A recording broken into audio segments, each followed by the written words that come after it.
Meanwhile, back at home, the president making an election year push on the economy, blaming Republicans for blocking an increase in the minimum wage and other reforms. This from yesterday.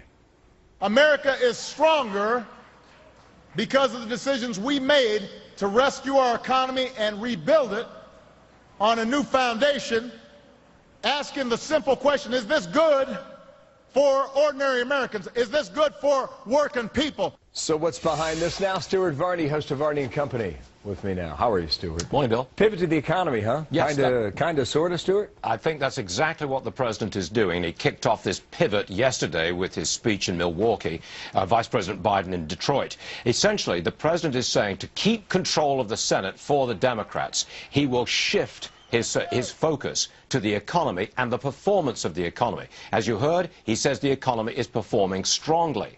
And this fits right in with this week's push for a higher minimum wage. Excuse me.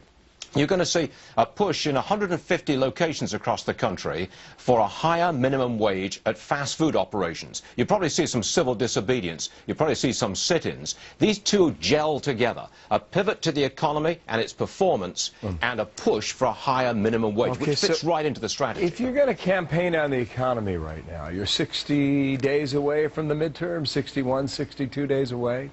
Is that a winning issue now? It's a very risky pivot. It's very risky indeed, because a lot of the new jobs which have been created are low-wage and part-time jobs, and the middle class is shrinking and no longer feels that it is the middle class.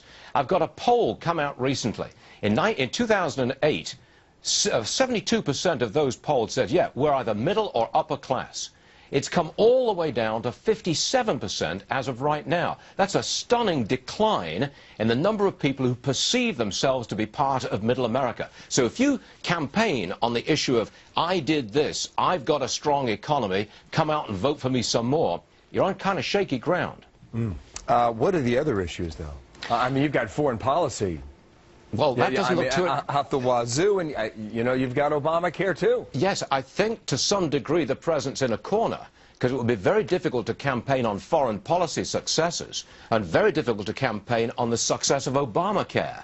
Much better to go out there and say, well, the economy is recovering and we've got to keep these policies in place. To some degree, he's pushed into this rather risky, pivotal corner. It's a remarkable poll you just showed. 57% think they're middle class down from 72, almost three-quarters of Americans, only in 2008. Yeah. Stuart, thank you. We'll see you at 11 a.m., okay? Thanks, Bill. On the Fox Business Network.